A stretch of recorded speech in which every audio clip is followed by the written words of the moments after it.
Nós temos um processo disciplinar com advogado presente em sessão. Tá? Então, é esse que nós chamamos, que é o primeiro das ordens de inscrição da relatoria da conselheira Fernanda Marinella, consta para mim como item 72 da pauta Elo.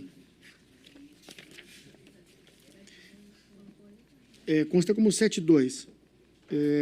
Processo administrativo disciplinar 100-997-2020, dígito 21. Relatoria da conselheira Fernanda Marinella, requerente Corregedoria Nacional do Ministério Público. Inscrito para sustentação, doutor Alexandre Vitorino Silva. Tá? Com a palavra, Sua Excelência, a conselheira relatora. Senhor presidente, senhores conselheiros, senhora conselheira Sandra, nosso ilustre advogado da tribuna. Trata-se de processo administrativo disciplinar instaurado contra o procurador da República, doutor Diogo Castor de Matos, membro do Ministério Público Federal, em razão de da presença de indícios suficientes do cometimento de infração disciplinar. Além disso, a falta funcional em questão tem correspondência com atos de improbidade administrativa e potencialmente com os crimes previstos nos artigos 299 e 307 do Código Penal.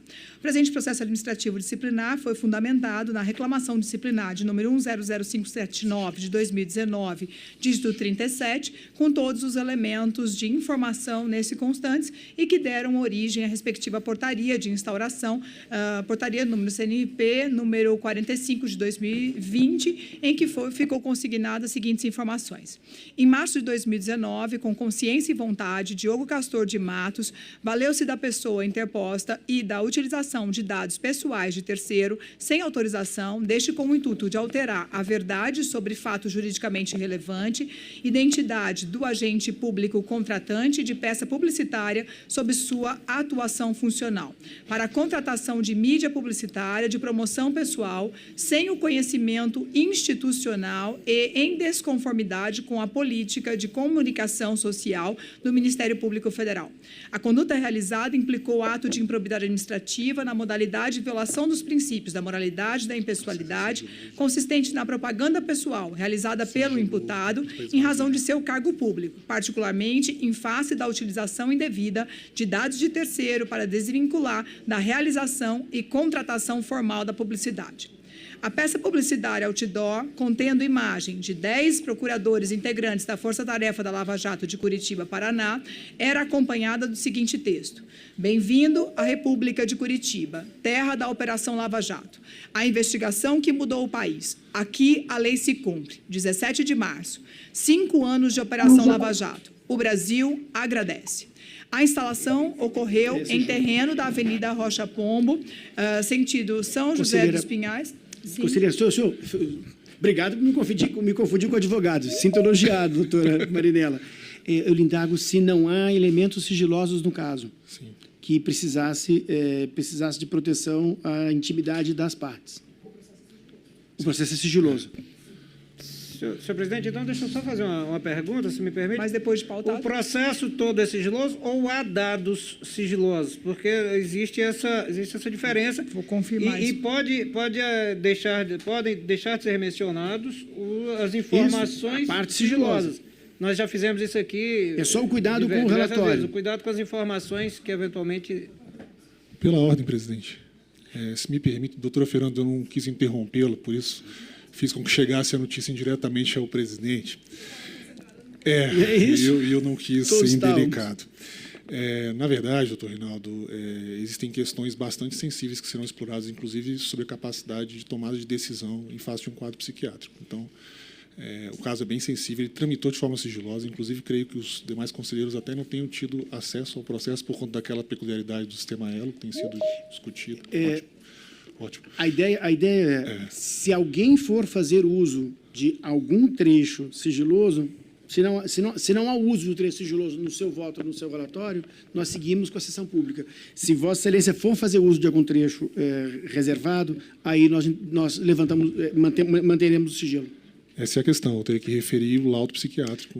A esse momento, se isso for acontecer, nós suspendemos a publicidade. Agradeço. E para não interromper novamente a sessão... Isso, por favor. E pedindo... Com esse nível de cortesia, não é interrupção, é uma agrado. E pedindo máxima vênia à doutora relatora, Houve uma formulação de pedido pela defesa a propósito da juntada do relatório da comissão processante, que se deu, infelizmente, apenas ontem à noite. Creio que é uma situação de término de mandatos, os conselheiros têm, por vezes, dificuldade de despachar. O pedido foi feito já com alguma antecedência, no dia 14, e a eminente relatora, naturalmente, não pôde apreciar isso até ontem, apreciou, deferiu o levantamento da restrição para que a defesa tivesse acesso, mas nós pedimos que houvesse, inclusive, devolução no prazo para o oferecimento de alegações finais, considerando duas circunstâncias. A primeira é que há impropriedades fáticas no relatório, e o segundo ponto é que há um problema de enquadramento da conduta. Então, feitas essas observações e rogadas as maiores vênias à relatora, que conduziu o processo com uma lhaneza invulgar, com atenção que se dá aos advogados raramente, não neste conselho, mas assim, na nossa atuação profissional. Então, com essas vênias, eu peço que haja o adiamento para que nós tenhamos a oportunidade de complementar as alegações finais, e o faço com base em precedentes do Supremo Tribunal Federal, que tratam do chamado direito à tutela jurídica, que é o conteúdo esmiuçado do princípio da ampla defesa. Ampla defesa nada mais é do que capacidade de informação, capacidade de reação e capacidade, aliás, dever de enfrentamento das razões articuladas pela parte. Como a informação se dá muito em cima, temos um problema de surpresa e não temos ainda as dimensões de reação e de consideração dessas razões no douto voto da eminente relatora. Doutor, só um esclarecimento. A surpresa está atribuída a qual fato? A surpresa, doutor, é que involuntariamente parece que a juntada se deu de uma maneira restrita. E aí nós só tivemos acesso a esse documento na noite de ontem. Do relatório. Do relatório. O relatório, Excelência, aí a questão é, o relatório serve para subsidiar o voto. Não necessariamente eu tenho que abrir vistas e a manifestação das partes a respeito dele.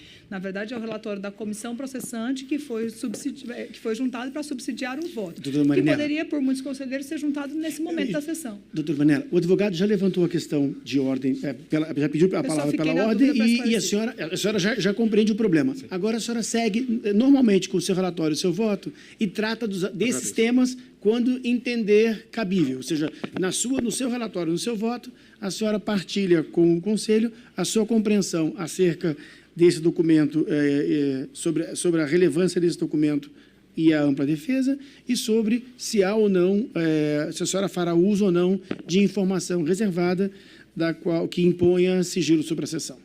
Tá? Muito obrigado, doutor Vitorino.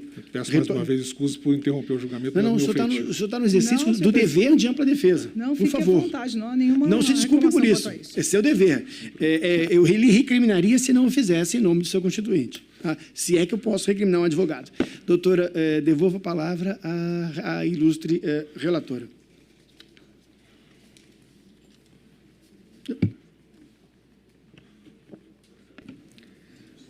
Senhor presidente, vamos então retomar o nosso relatório e voto.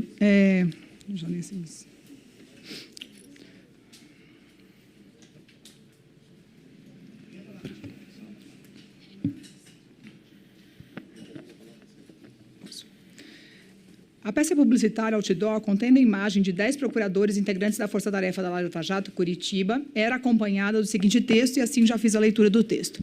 A contratação da peça publicitária foi confirmada pelo membro processado nos autos da sindicância do CMPF, o número 10000020067-21997. Com efeito, trata-se de contratação que foi realizada por pessoa interposta e utilizando dados de terceiros. Constam nos autos informações apresentadas pela empresa Outdoor Media no curso do pedido de providências 100-230-2019-50, que indica o suposto contratante.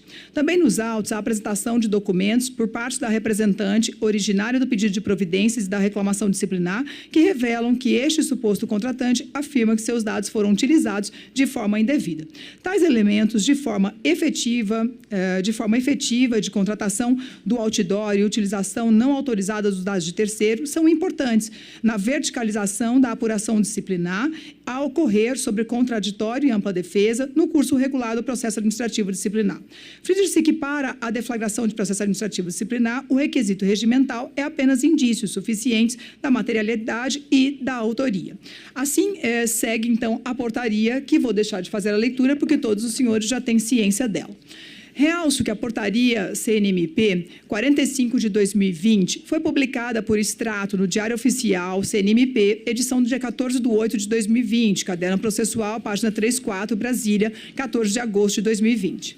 O requerido foi intimado por meio de mandado de intimação número 30 de 2020, acerca da submissão do feito ao plenário da 13ª sessão ordinária de 2020, a realizar-se no dia 8/9 de 2020 e, em caso de adiamento, o feito permaneceria incluído nas pautas subsequentes para referendo da decisão proferida nos autos da reclamação disciplinar 1000579 de 2019, 37, conforme despacho constante dos autos. Em 22 de setembro de 2020, na 14ª sessão ordinária, o plenário deste Conselho Nacional referendou a decisão monocrática da Corregedoria Nacional e determinou a instauração do presente processo administrativo disciplinar em desfavor do membro do Ministério Público Federal, Diogo Castor de Matos. O citado julgado, que referendou a decisão monocrática do Corregedor Nacional pela instauração do PAD, foi publicado no Diário Oficial, caderno processual, 25/9 de 2020. Houve interposição de embargo de declaração contra o acórdão do egrégio plenário deste Conselho Nacional, proferida no bojo do procedimento 100579 de 2019, dígito 37. O plenário do Conselho Nacional conheceu os embargos de declaração, mas no mérito negou-lhe provimento. Saliento que a portaria de instauração concluiu por indicar, atendendo à exposição circunstanciada acima explicitada, a ocorrência de infração disciplinar por desrespeito aos deveres esculpidos no artigo 236, dos incisos 9 e 10 da Lei Complementar 75 de 93, incorrendo, portanto, nas infrações previstas nesses mesmos dispositivos legais. A natureza da conduta imputada também representou a quebra de princípios da impessoalidade e moralidade administrativa, incorrendo em ato de improbidade administrativa. Adicionalmente, a forma de ocultação do real titularidade da contratação de mídia publicitária implicou condutas de subsunção possível em figuras típicas, análogas a crime de falsidade ideológica e ao crime de falsa identidade.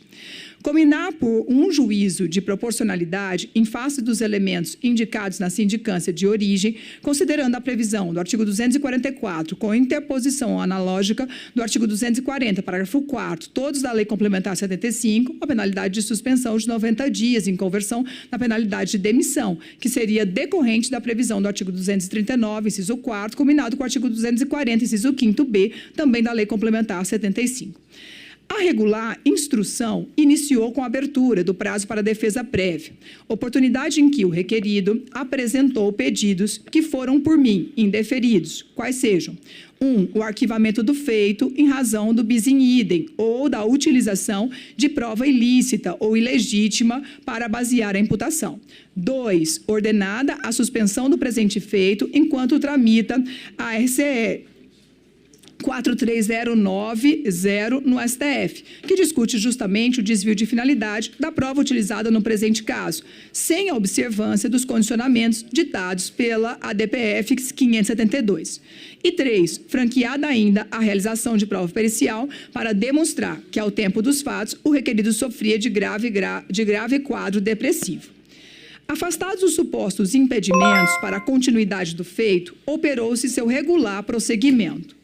A comissão processante, instaurada por meio da portaria número 1 de 9 de março de 2021, colheu os depoimentos de todas as testemunhas indicadas pelo requerido, senhor Juliano Castellano Lemos, Felipe Espírito Santo, Wagner Oma e André Gustavo Maschio, bem como realizou seu interrogatório.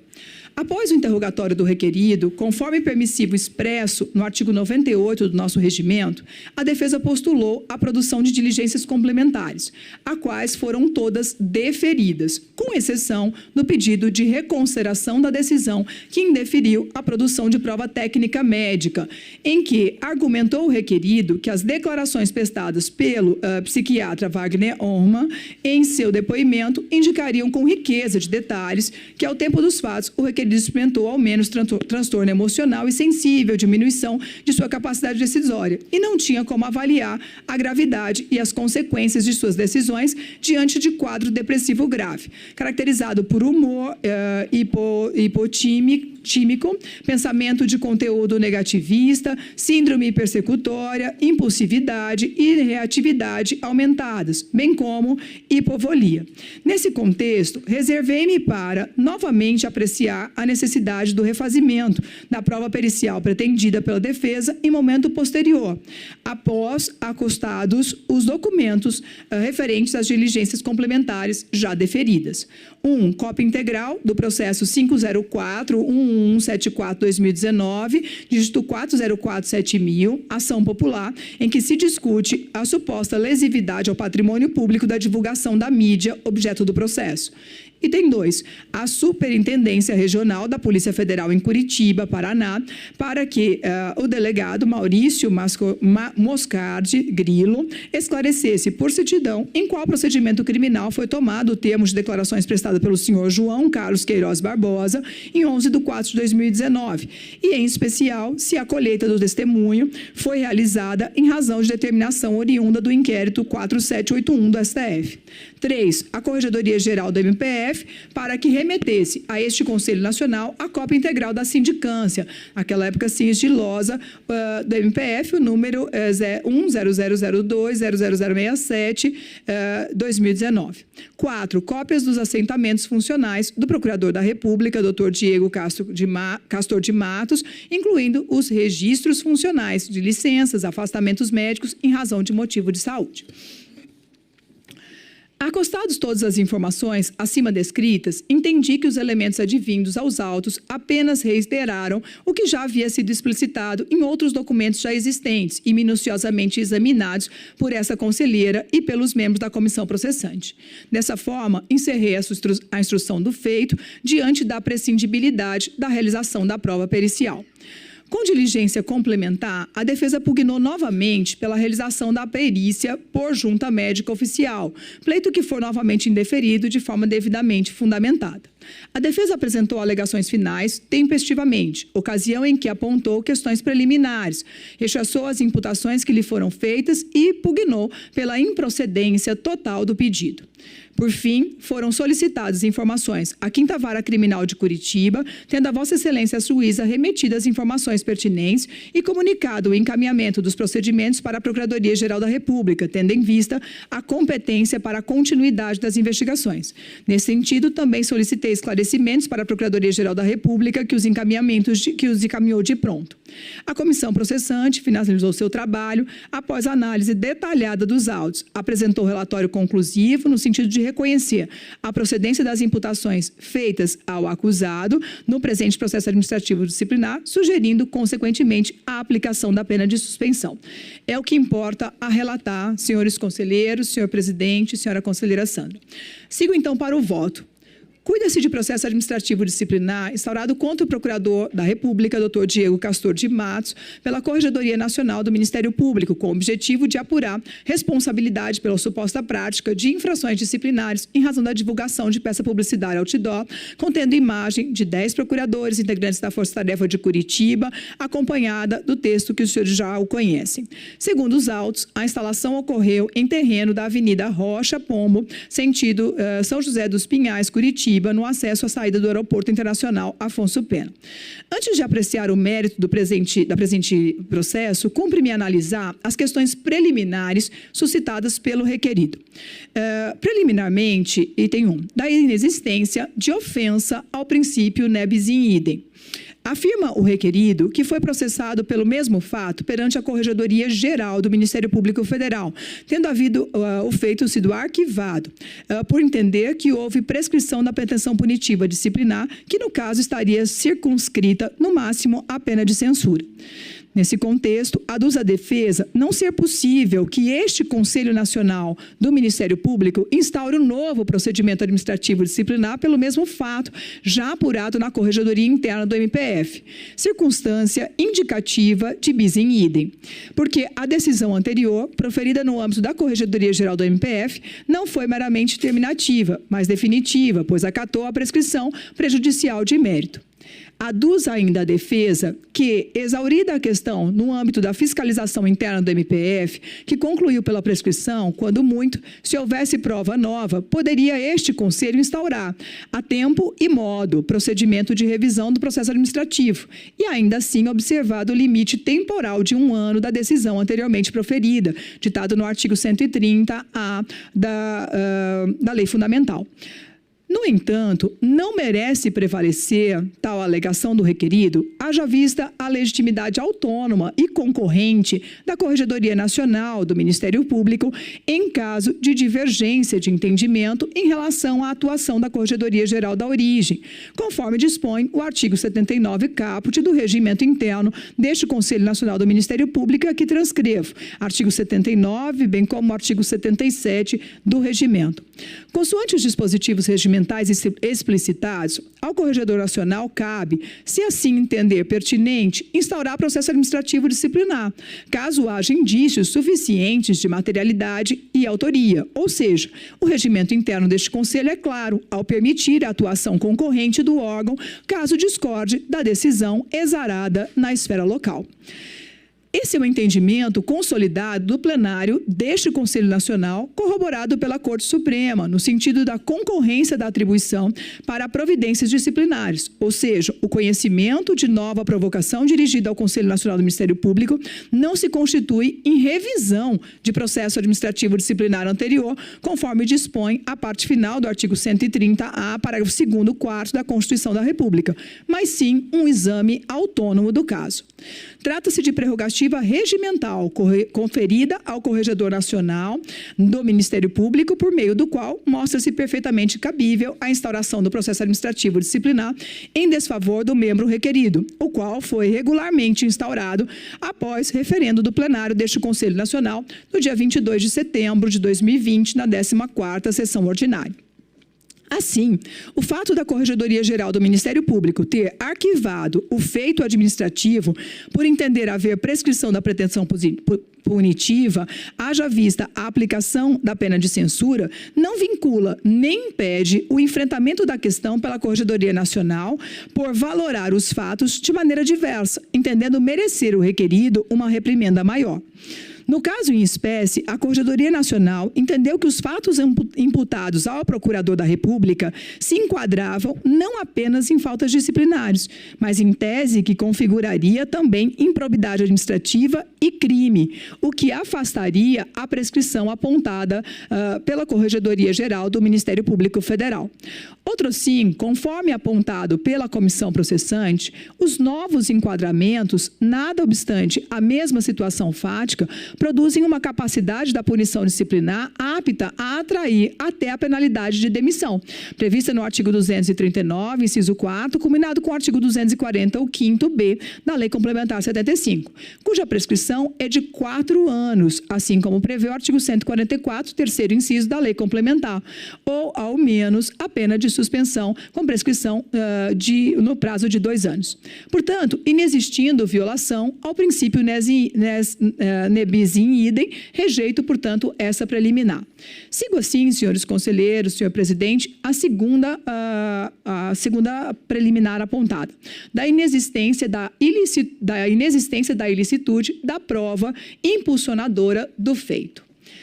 A defesa afirma que o Conselho Nacional do Ministério Público utilizou para a instauração do PAD, por empréstimo indevido, prova derivada do inquérito 4781, conhecido como o inquérito das fake news, desbordando dos limites fixados no julgamento da DPF 572, que seria investigar manifestações que denotam risco efetivo à independência do Poder Judiciário, pela via da ameaça aos membros do Supremo Tribunal Federal e a seus familiares. Atentem contra os poderes instituídos ou contra o Estado de Direito e contra a democracia. Argumenta a defesa que a prova teve origem lícita, ou seja, a partir das declarações do hacker Walter Delgatti Neto, com a violação do sigilo telefônico e de comunicações. Haja vista somente após este fato, o Centro de Direitos Humanos e Memória Popular de Foz do Iguaçu requereu o desarquivamento do pedido de providências 100-230-2019 de 50, alicerçado em novas provas. Nesse sentido, aduz a defesa que houve contaminação da prova e que caberia a aplicação da teoria do fruto da árvore envenenada. No entanto, não devem prosperar as alegações do requerido. Em que pese a tentativa da defesa de demonstrar a conexão direta entre os fatos ilegais verificados e a existência do presente processo administrativo disciplinar, percebe-se facilmente que os fatos chegaram ao conhecimento das autoridades de fiscalização em momento anterior ao depoimento prestado pelo referido hacker ocorrido em agosto de 2019. No que concerne ao pedido de providências que tramitou neste Conselho Nacional do Ministério Público, importa registrar que, em princípio, não se tinha conhecimento de quem seria o responsável pela veiculação da publicidade. Portanto, o eminente conselheiro relator, Dr. Luiz Fernando Bandeira de Mello, determinou a intimação da pessoa jurídica Outdoor Mídia, locação de espaços para publicidade Eireli, para que apresentasse a cópia do contrato celebrado para a divulgação do outdoor em questão. Em 9 de abril de 2019, a empresa informou que o contratante seria o senhor João Carlos Queiroz Barbosa, o que necessariamente o ligava aos fatos investigados, sendo justificável e até previsível que fosse realizada a sua oitiva. Porém, em 11 de abril de 2019, o Supremo Tribunal Federal, por motivos que não me cabe aqui declinar, portanto, não está aqui em discussão no presente contexto, determinou a oitiva do senhor João Carlos Queiroz Barbosa nos autos do procedimento investigatório, já considerado válido pelo próprio Supremo Tribunal Federal, o inquérito 4781. Naquela oportunidade, o depoente foi surpreendido ao ser revelado que seu nome e de sua empresa haviam sido usados de forma fraudulenta, tendo esclarecido seu total desconhecimento daquela contratação da peça publicitária. O Corregedor Nacional, ao receber os pedidos de providências, o PP 10023002019-50, encaminhados pelo ilustre relator do feito, em diligência sumária de pesquisa sobre os fatos da demanda, identificou a tramitação da sindicância perante a Corregedoria Geral do MPF. A sindicância é 10000020067-2019-97, instaurada pelo então Corregedor-Geral Oswaldo José Barbosa Silveira, referenciada nas informações prestadas no curso da reclamação disciplinar CNMP 836-2019, dígito 2, e solicitou à Corregedoria Geral do MPF o encaminhamento de cópia integral do procedimento. Aos autos da reclamação disciplinar 579/2019-37, foi acostada a referida sindicância, cuja peça inicial era o ofício 2730, Procuradoria da República Paraná, subscrito pelo Procurador da República, Dr. Deltan Dallagnol, datado do dia 5/4/2019. E assunto era a comunicação de fato de possível interesse da Corregedoria. Assim constava a seguinte comunicação: cumprimento dirigindo-me à Vossa Excelência para informar, em nome dos colegas que integram a força-tarefa da Operação Lava Jato, que o procurador Diogo Castor de Matos, afastado nesta data por razões psiquiátricas, comunicou aos procuradores que custeou com recurso próprio, por iniciativa de um amigo do seu relacionamento particular, a publicação de outdoor, com imagem e mensagem de reconhecimento dos trabalhos da Lava Jato nessa cidade em março deste ano. Temos conhecimento ainda de que o referido procurador vem submetendo a tratamento psiquiátrico desde dezembro de 2018 e, nesta data, afastou-se dos trabalhos por determinação médica. Os fatos acima transcritos originaram a decisão da Corregedoria do MPF de determinar a conversão do procedimento de gestão administrativa sob título de sindicância não disciplinar de número 67/2019 em sindicância para apuração de eventual prática de faltas funcionais, dispostas no artigo 236 da Lei Complementar, por membros do Ministério Público Federal. Saliento que a Corregedoria Geral do MPF rebateu os mesmos argumentos trazidos neste PAD acerca da contaminação das provas. Se não, vejamos. E aqui vou transcrever somente um trecho. Nestes termos, não se sustentam as alegações defensivas no sentido de que se trata também de uma prova contaminada pela sua origem ilícita, pelo fato de esse mesmo assunto ter sido objeto, em momento posterior, de divulgação de comunicações internas dos membros da Força Tarefa Lava Jato pelo site do Intercept, que recebeu o produto da invasão de hackers a dispositivos de celulares dos integrantes da Força Tarefa e outras autoridades. Nestes autos específicos, a origem da informação sobre a autoria da contratação e divulgação de propaganda enaltecedora da imagem dos membros da Força Tarefa é rígida e absolutamente idônea, como pode-se observar do conteúdo do ofício do próprio Procurador da República, que acabei de transcrever aos senhores.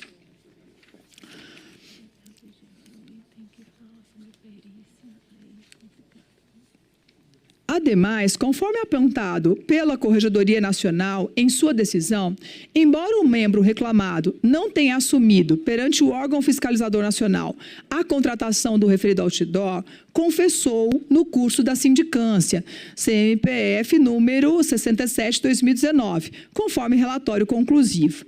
E aqui eu transcrevo também no voto, senhores conselheiros, as conclusões desse relatório que todos os senhores também têm acesso.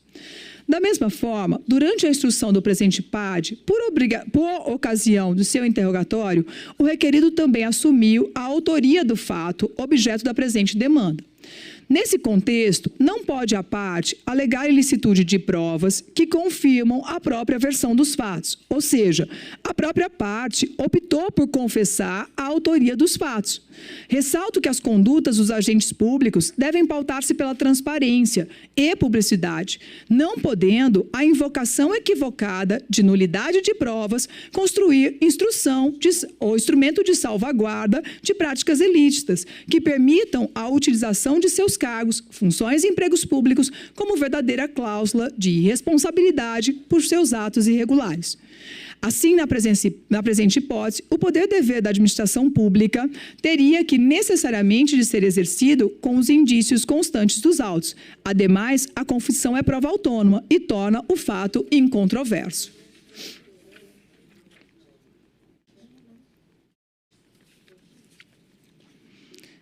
Em síntese, como explicitado pela comissão, e aqui transcrevo também o trecho do relatório. Dessa forma, constata-se nitidamente que os fatos objeto do presente feito foram conhecidos muito antes das declarações dadas em depoimento pelo hacker Walter Delgatti Neto, o qual foi ouvido em agosto de 2019, não sendo pertinente concluir que a instauração do PAD fora contaminada por esse depoimento. Por fim, no que concerne ao suposto descumprimento dos parâmetros fixados na DPF 572 para a utilização de provas colhidas no inquérito 4781, ressalto que o próprio STF apreciou a validade deste inquérito, tendo reconhecido como rígido. Realço esclarecimento feito pela comissão processante acerca do tema. As condicionantes estabelecidas pelo plenário em junho de 2020, quando do julgamento da DPF 572, não tornaram inválidas as provas colhidas em seu bojo, no que interessa a esse feito o depoimento colhido pelo senhor João Carlos Queiroz Barbosa, vez que as condicionantes, por si só, não tornaram tudo o que fora realizado anteriormente nulo. Pelo contrário, de forma íntegra se trata, já que o procedimento investigativo mencionado, que então se questionava, foi tido como válido. Nesse contexto, irrefutável a necessidade de uma apuração mais detalhada por parte da Corregedoria. Pelas razões expostas, também rechaço a presente preliminar. Senhor presidente, o próximo item do meu voto trata-se da inexistência da violação à ampla defesa pelo indeferimento da realização da prova pericial. A prova pericial psiquiátrica.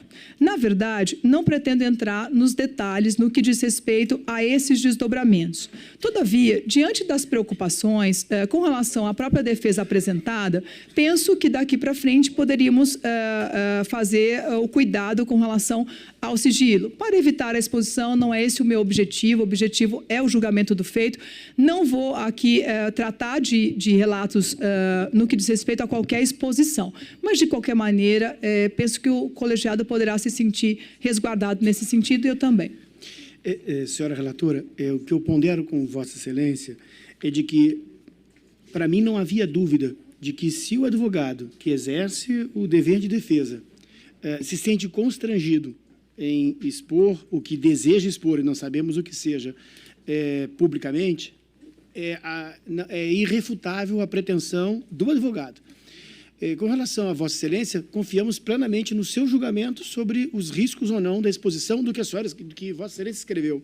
É diferente da defesa se sentir constrangida num dilema de expor o seu cliente ou defendê-los com suficiência.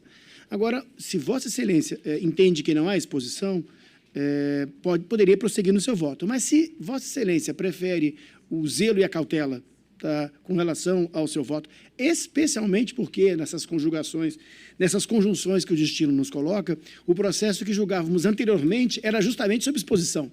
Tá? E aí é complexo nós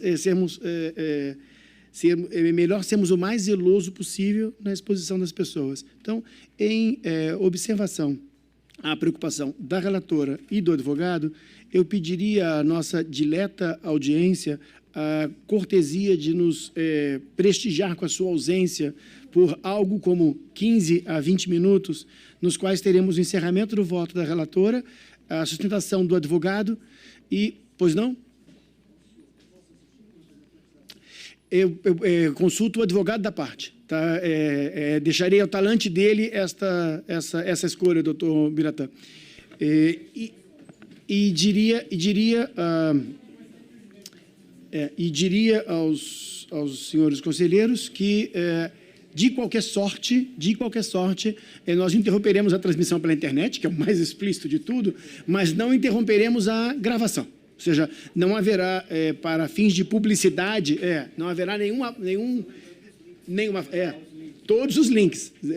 E não haverá dessa forma. Eu estou explicando longamente que é o tempo deles desligarem os links da internet. Tá? É por isso. Mas, de qualquer sorte, haverá registro da sessão. Ou seja, isso tem a publicidade garantida na ata e na gravação. A gente está suspendendo a transmissão, mas não a gravação, o que significa que não há nada privado de publicidade ou de registro. Tá? É apenas por este conforto. Eu peço também aos servidores, sim, até para poupar os servidores do constrangimento de escutá-lo. Tá? É isto. E aí, aguardo só um instante até a sinalização da área técnica de que já estão desligados os contatos. E aí, o advogado acerta com a NPR a posição.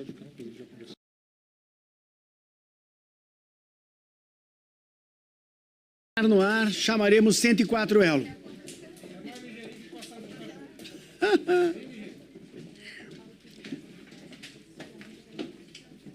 Pronto, estamos de novo em transmissão na internet.